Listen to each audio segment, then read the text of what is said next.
बिस्मिल्लाहिर्रहमानिर्रहीम। Spain visit visa के हवाले से जी ये सेकंड पार्ट है। और सेकंड पार्ट जो है वो बनाने का मकसद ये है कि कुछ इन्फॉर्मेशन जो है वो मैं समझता हूँ कि वो रह गई है, तो वो जो इन्फॉर्मेशन है वो देने के लिए हमने ये सेकंड पार्ट बनाया है। मैं बहुत शुक्रगुजार हूँ आप लोगों का कि माशाल्लाह इतना अच्छा आप लोगों ने रिस्पांस दिया है। इतने दोस्तों ने, पाकिस्तान से बाहर भी इतने दोस्त हैं जिन्होंने कॉल्स की हैं, मैसेजेस किए हैं और इन्फॉर्मेशन को अप्रिशिएट किया है। क्योंकि देखें, जो हमारी इन्फॉर्मेशन है वो बेस करती है हमारे अपने एक्सपीरियंस के ऊपर। मैं जो आपको इन्फॉर्मेशन दे रहा हूँ वो मैं दे रहा हूँ, मैं आपको बताता हूँ कि पिछले कोई 5 महीने में मैंने 2 मरतबा स्पेन का विज़िट किया है। और 2 मरतबा ही मैंने, ज़ाहिर सी बात है, दोनों मरतबा मैंने वीज़ा अप्लाई किया है और अल्हम्दुलिल्लाह मुझे वीज़ा मिला है। आज से 5 महीने पहले मैंने वीज़ा अप्लाई किया तो वो वीज़ा कोई 25 दिन के बाद मुझे मिला। मैं गया, मैं वापस आया और आके 1 महीने के बाद दोबारा मैंने जनवरी में वीज़ा अप्लाई किया और फिर मुझे फरवरी में मिला और मैं फरवरी एंड में मैं दोबारा स्पेन गया। तो 5 महीने में मैं 2 मरतबा चूँकि यूरोप गया हूँ, तो इसलिए मैंने ये ज़रूरी समझा कि मैं जो इन्फॉर्मेशन है वो अपने दोस्तों के साथ शेयर करूँ। स्पेन विज़िट वीज़ा जो है उसके हवाले से जो चीज़ें रह गई हैं वो आज हम आपके साथ शेयर करेंगे। लेकिन उससे पहले मैं दोबारा रिपीट कर दूं कि ये जो मेरा जो बिज़नेस है वो जो है वो बेसिक मेरा बिज़नेस है इंपोर्ट एक्सपोर्ट का। मेरा जो बिज़नेस है वो कोई किसी को वीज़े लगवा के नहीं देता, या मैं कोई वीज़े लगवाने वाला नहीं हूँ, या मैं कोई ट्रैवल एजेंट नहीं हूँ। मैं तो वीज़े के बारे में इंफॉर्मेशन शेयर करता हूँ और मेरी इंफॉर्मेशन उन लोगों के लिए ज़्यादा है जो कि स्पेन या यूरोप के वीज़े के बारे में इंफॉर्मेशन नहीं रखते। और उसमें जो ज़्यादातर नौजवान जो हमारे देहातों में रहते हैं उनकी ज़्यादा तादाद है, क्योंकि जो देहातों के हमारे नौजवान हैं उनको जो है यूरोप जाने का एक क्रेज़ है। और इसी वजह से आप ये सुनते हैं और देखते हैं टेलीविज़न पे भी कि आए दिन हमारे जो नौजवान हैं वो किसी ना किसी एजेंट माफिया के चंगल में फंस के तो गैर कानूनी तरीके से जब यूरोप जाने की कोशिश करते हैं तो कभी कहीं कश्ती उलट जाती है, कभी कहीं कोई और हादसा हो जाता है और हम आए दिन न्यूज़ में ये देखते हैं कि जी तारकीन वतन के साथ ये सलूक हुआ है। तो मेरी इन्फॉर्मेशन का जो मकसद है वो ये है कि वो लोग जो यूरोप जाना चाहते हैं, जिनके पास सोर्स नहीं है और वो बेचारे ज़मीन बेच के और घर वालों की चीज़ें बेच के एजेंटों को पैसे देते हैं और फिर वीज़ा लगवाते हैं, तो मेरी इन्फॉर्मेशन उन लोगों के लिए ज़्यादा है और उन लोगों के लिए ज़्यादा अहम है जो कम पैसों में जायज़ तरीके से यूरोप जाना चाहते हैं। अच्छा, जो स्पेन का वीज़ा है वो अप्लाई करने के लिए जो ये मंथ जा रहे हैं, जैसे मई है, जून है, जुलाई है, ये मंथ्स जो हैं ये बहुत इम्पॉर्टेंट हैं। ये इसलिए इम्पॉर्टेंट हैं कि पूरी दुनिया से जो है वो समर सीज़न है, गर्मियां हैं, गर्मियों में बच्चों को भी छुट्टियां होती हैं, लोग गर्मियों में हमारे यहाँ शुमाली इलाका जात में चले जाते हैं। जिन लोगों के पास जो अफोर्ड कर सकते हैं, जिनके पैसे हैं पास, वो जो है वो पाकिस्तान से बाहर चले जाते हैं। कोई स्पेन जाता है, कोई इटली चला जाता है, कोई स्विट्ज़रलैंड चला जाता है। तो इस महीने में ज़्यादातर जो एम्बेसियाँ हैं वो वीज़े इशू करती हैं, स्पेशली स्पेन वाले, इसलिए कि स्पेन के जो बीच हैं, बार्सिलोना का जो बीच है, वहाँ पे पूरी दुनिया से लोग आते हैं। तो समर जो है, जो गर्मियां हैं, उसमें आप अगर स्पेन का वीज़ा अप्लाई करते हैं तो बनिस्बत सर्दियों के वीज़ा मिलने की रेशो जो है वो ज़्यादा है। तो अगर आप अगले 2-3 महीनों में और इस महीने में अगर अप्लाई करते हैं तो मैं आपको रिकमेंड करूँगा कि आप वीज़ा ज़रूर अप्लाई करें। अच्छा, मैंने अपना मोबाइल नंबर जो लिंक में दिया है वो इसलिए दिया है कि आपको अगर कोई अच्छा कंसल्टेंट चाहिए तो वो आप मुझे बता सकते हैं, आप अपना केस शेयर कर सकते हैं, मुझसे इन्फॉर्मेशन ले सकते हैं। मैं आपको कंसल्टेंट जो अच्छा, जो लीगली आपको लीगल जो आपके जितने भी डॉक्यूमेंट्स हैं उनको वेरीफाई करके आपको विद एक हैंडसम अपना पैकेज बना के आपको कंप्लीट पैकेज भी दे सकता है, इंडिविजुअल भी और आपकी फैमिली का भी, अगर आप विज़िट के हवाले से स्पेन जाना चाहते हैं। तो किसी भी किस्म की कोई क्यूरी है तो आप मुझसे रब्ता कर सकते हैं। एक चीज़। दूसरी बात यह है कि मैं दोबारा बता दूं कि जो स्पेन का जो अपॉइंटमेंट है वो फ्री ऑफ कॉस्ट है, उसमें पैसे नहीं लगते। लोग 40-40, 50-50 हज़ार, मुझे लोगों ने खुद बताया कि 40-40 हज़ार, 50-50 हज़ार रुपया सिर्फ इसका जो इसकी जो एक अपॉइंटमेंट है उसके लिए लोग पे कर रहे हैं। लेकिन मैं दोबारा बता दूं कि BLS जो है वो मैंने लिंक पे दिया हुआ है। BLS जो है वो एक अथॉराइज्ड इदारा है पाकिस्तान में, जिससे आप अपॉइंटमेंट जो है वो बुक कर सकते हैं, खुद भी बुक कर सकते हैं। लेकिन मैं दोबारा रिकमेंड करूंगा कि आप अपॉइंटमेंट तो खुद बुक कर सकते हैं, लेकिन अगर आपका एक्सपीरियंस नहीं है तो आप ये अपॉइंटमेंट बुक नहीं करें, आप अपने कंसल्टेंट के थ्रू करवाएं। और अगर आप चाहते हैं कि आप खुद करना चाहें तो वो आप बेहतर समझते हैं। लेकिन सबसे पहले स्पेन वीज़े के लिए आपने अपॉइंटमेंट बुक करनी है, जैसे कि मैं पिछली वीडियो में बता चुका हूँ। अपॉइंटमेंट फ्री ऑफ कॉस्ट है। अपॉइंटमेंट बुक करने के बाद जो भी आपको टाइम मिलता है, जितने दिन बाद का टाइम मिलता है, उसके बाद आप अपनी फ़ाइल प्रिपेयर करनी है। फाइल में जो है वो मेन चीज़ जो है वो आपका एक कवरिंग लेटर होता है।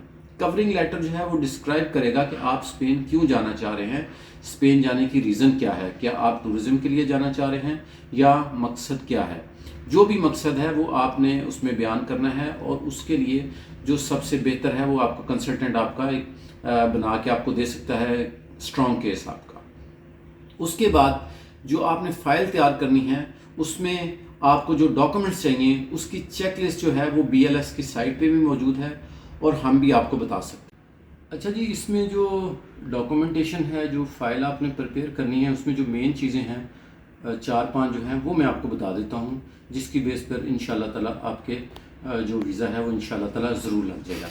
इसमें सबसे पहली चीज़ जो है वो मैं पिछली वीडियो में भी बता चुका हूँ। सबसे पहली चीज़ ये है कि अगर आप कहीं जॉब करते हैं तो आपको वहाँ से एक NOC चाहिए, कि जिसको नो ऑब्जेक्शन सर्टिफिकेट बोलते हैं, कि उस कंपनी को आपके बाहर जाने पे कोई एतराज़ नहीं है। हमारे यहाँ मसला ये है कि चूँकि लोगों को डॉक्यूमेंट्स का नहीं पता होता, तो इसलिए जो है वो बेचारे जिन्होंने यूरोप जाना होता है वो बहुत ज़्यादा पैसे दे के वीज़ा लगवाते हैं। लेकिन जो इसकी जो मैंने अपॉइंटमेंट बताया आपको बिल्कुल फ्री है, और उसके बाद जो एम्बेसी फ़ीस है वो भी बहुत कम है। स्पेन की जो एम्बेसी फ़ीस है वो जो है वो BLS के जो एक्सपेंस हैं वो सारे डाल के मैक्सिमम जो है वो 25,000 रुपये हैं। ठीक है जी। कंसल्टेंसी जो है वो आपने जिससे भी करवानी है, जैसे भी करवानी है, वो कंसल्टेंस के अपने चार्जेस हैं, वो मुख्तलिफ हैं, जैसा किसी का कैलिबर है उस हिसाब से है। लेकिन स्पेन जो BLS की फ़ीस है वो मैक्सिमम 25,000 है। जो डॉक्यूमेंट्स चाहिए वो एक तो आपको सबसे पहले NOC चाहिए। NOC के साथ आपको एक सैलरी स्लिप चाहिए, जो कि पिछले 3 से 6 महीने की अगर आपको सैलरी स्लिप मिल जाए कि जी आपकी जो भी सैलरी है, सैलरी अगर आपकी 50,000 से 1 लाख के दरमियान है, या 1 लाख तक की सैलरी है जो आपके अकाउंट में ट्रांसफ़र हो रही है, तो ये बहुत अच्छा है। इस पे वीज़ा मिलने के आपके चांसेस ज़्यादा हैं। ज़ाहिर सी बात है, अगर आपकी सैलरी 15 या 20,000 रुपये है तो आपको इस सोर्स ऑफ इनकम पे आपको वीज़ा नहीं मिलेगा। ठीक है जी। तो सैलरी अगर 50,000 और 50,000 प्लस की है, या अगर कंपनी आपको कहती है कि जी हम आपको 50,000 रुपये सैलरी आपकी ट्रांसफ़र कर देते हैं, जो भी आपकी कमिटमेंट है, तो सैलरी मिनिमम 50 और 1 लाख मिनिमम हो तो उसका फ़ायदा है। तो सैलरी स्लिप आपको लेनी है वहाँ से 6 महीने की। उसके बाद जी आपको अकाउंट मेंटेन सर्टिफिकेट और अकाउंट की स्टेटमेंट लेनी है। जो सैलरी कंपनी आपको दे रही है उसकी स्लिप के साथ आपको 6 महीने की अकाउंट स्टेटमेंट चाहिए, ताकि वो आप साथ लगाएं और जो एम्बेसी है उसको प्रूव करें कि जी मैं इस कंपनी का एम्प्लॉय हूँ, और ये मेरी सैलरी जो है वो ये देखें ये बैंक में ट्रांसफ़र हो रही है। तो आपको NOC आ गया, और उसके साथ आपकी सैलरी स्लिप आपको चाहिए। सैलरी स्लिप के साथ आपको अकाउंट मेंटेन सर्टिफिकेट जो बैंक से आपको मिलता है कि कब का अकाउंट खुला हुआ है और किसके नाम से है, और साथ 6 महीने की जो है वो स्टेटमेंट चाहिए। उसके बाद अगली चीज़ ये है कि आपको FRC चाहिए, जो आपकी फैमिली ट्री होती है कि आपकी फैमिली में कौन कौन है। अगर आप मैरिड हैं तो फैमिली के साथ, वाइफ और बच्चों के साथ लेंगे, अगर अनमैरिड हैं तो पेरेंट्स के साथ लेंगे। उसके बाद जो इसमें एक और चीज़ है वो बहुत इंपॉर्टेंट है, वो ये है कि अगर आपके नाम पे कोई प्रॉपर्टी है तो उसकी जो है वो ट्रू ट्रांसलेशन करवा के, आप इंग्लिश में ट्रांसलेशन करवा के उसको टेस्ट करवा के, बाकायदा उसके इदारे मौजूद हैं, हमें भी उसके बारे में इंफॉर्मेशन आपको चाहिए होगी, हम आपको सेंड कर देंगे। आपके नाम पे अगर कोई भी गाड़ी है, कोई भी घर है, कोई प्लॉट है, रेजिडेंशियल है, कमर्शियल है, उसकी आपने ज़रूर साथ डॉक्यूमेंट्स लगाने हैं कि जी ये मेरे पास प्रॉपर्टी है, ताकि आपने बेसिकली उनको यकीन दिलाना है कि जनाब मेरी पाकिस्तान में प्रॉपर्टी मौजूद है, मेरी फैमिली मौजूद है, मैं वापस आऊँगा। क्योंकि हमें वीज़ा ना मिलने का सबसे बड़ा जो रीज़न है वो ये है कि ज़्यादा तादाद जो है वो नौजवानों की होती है, और उनको ज़्यादातर ये डाउट होता है कि ये वापस नहीं आएंगे, इसीलिए वो वीज़ा नहीं देते। तो आपने प्रॉपर्टी के डॉक्यूमेंट्स जो हैं वो मैं ये कहूँगा कि वो ज़रूर लगाने हैं। तो ये 4-5 डॉक्यूमेंट्स हैं। इसके अलावा जो है वो पिक्चर है वो स्टैंडर्ड साइज़ है यूरोप के लिए 35-45। आप किसी भी से भी कहें कि जी मुझे यूरोप जाने के लिए पिक्चर्स बनानी है बैकग्राउंड के साथ, वाइट बैकग्राउंड के साथ, तो वो आपको पिक्चर भी मिल जाती है। तो ये अगर 4-5 चीज़ें हैं, प्लस कंसल्टेंट जो है वो उसके साथ आपकी ट्रैवल इंश्योरेंस लगाएगा, होटल बुकिंग लगाएगा, टिकट रिजर्वेशन लगवाएगा। इसके अलावा आपका कोरोना सर्टिफिकेट ज़रूरी है, कोरोना सर्टिफिकेट के साथ साथ पोलियो सर्टिफिकेट ज़रूरी है। तो ये चीज़ें जो हैं ये नॉर्मल सी सिंपल सी जो हैं ये हर बंदे के पास मौजूद होती हैं, लेकिन सिर्फ़ और सिर्फ अवेयरनेस नहीं है। इसलिए हमारे यहाँ लोग जो हैं वो गलत हाथों में चले जाते हैं और एक यूरोप जाने का जो ख्वाब है वो उनके दिल में ही रह जाता है, हालांकि वो लीगली जा सकते हैं।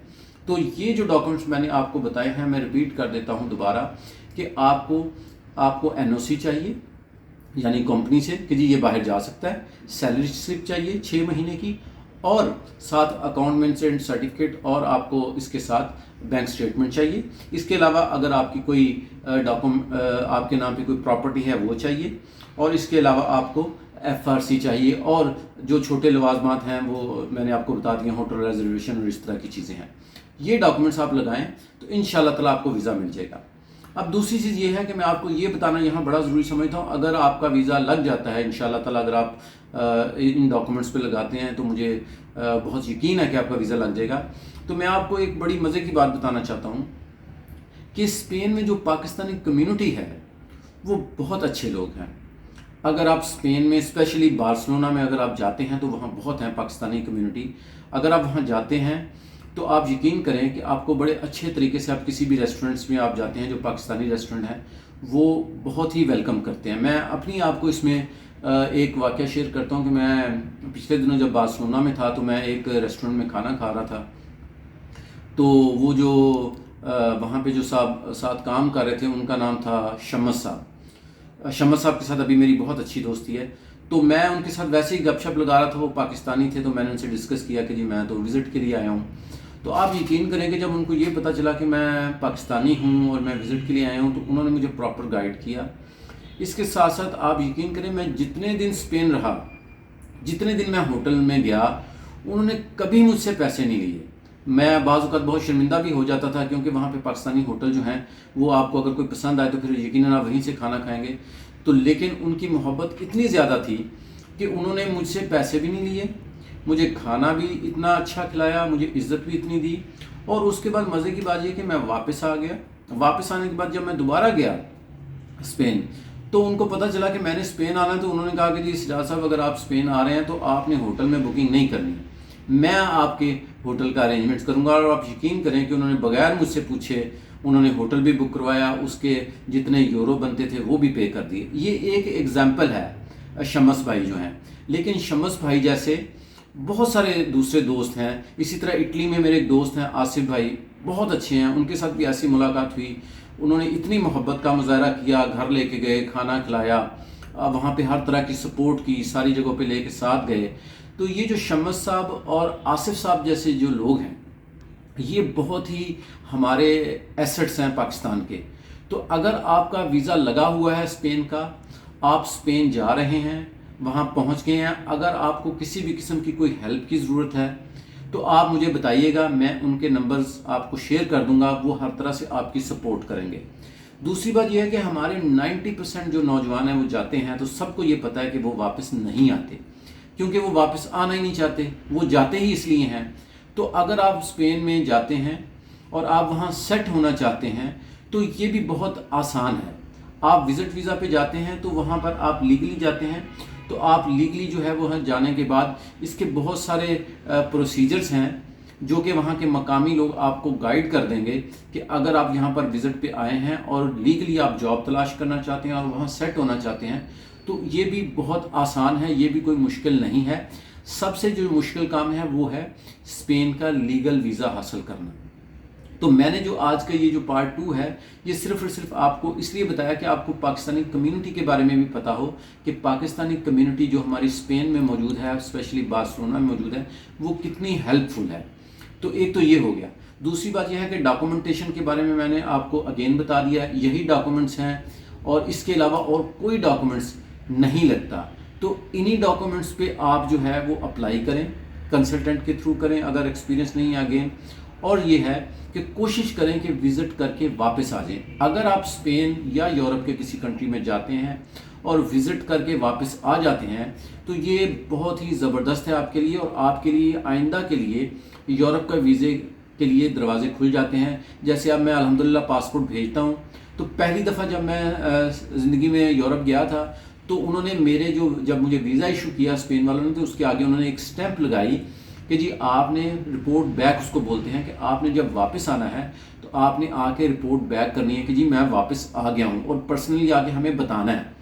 तो मैं जब वापस आया तो मैंने आके फ़ौरन रिपोर्ट बैक की कि जी मैं वापस आ गया हूँ।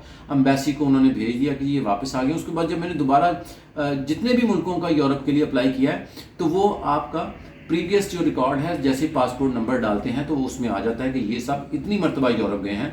तो फिर आप यूरोप के शेंजन कंट्रीज़ के लिए किसी भी मुल्क को अगर अप्लाई करते हैं तो चूंकि आपके फिंगरप्रिंट्स भी हुए होते हैं, उनके पास आपका रिकॉर्ड भी मौजूद होता है, तो फिर आप आंखें बंद करके दुनिया में किसी भी मुल्क में जा सकते हैं।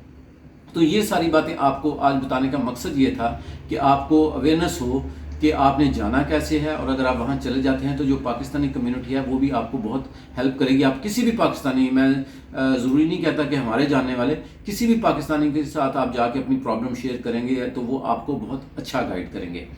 तो मेरी रिक्वेस्ट ये है कि अगर आपको हमारी ये जो दी गई इन्फॉर्मेशन है ये आपको पसंद आ रही है तो आप ज़रूर हमारे जो चैनल है इसको सब्सक्राइब करें। हमें टेक्स्ट पे, व्हाट्सएप पे जो भी आपको इन्फॉर्मेशन चाहिए वो भी आप हमसे पूछ सकते हैं। और मेरी कोशिश ये है कि मैं अब आइंदा जो है वो जो भी दूसरे मुल्क हैं शेंजन कंट्री, उनकी अच्छी से अच्छी आपको रियल इन्फॉर्मेशन दूं, ताकि कोई भी ऐसे डॉक्यूमेंट्स हम आपको ना बताएं जो कि बेसिकली एजेंट इतने डॉक्यूमेंट्स लोगों को बता देते हैं कि वो उनके बस में नहीं होते, लेकिन एक्चुअल डॉक्यूमेंट्स वही हैं जो मैंने आपको बताए हैं। आपका बहुत बहुत शुक्रिया, अपनी दुआओं में याद रखिएगा। अल्लाह हाफिज़।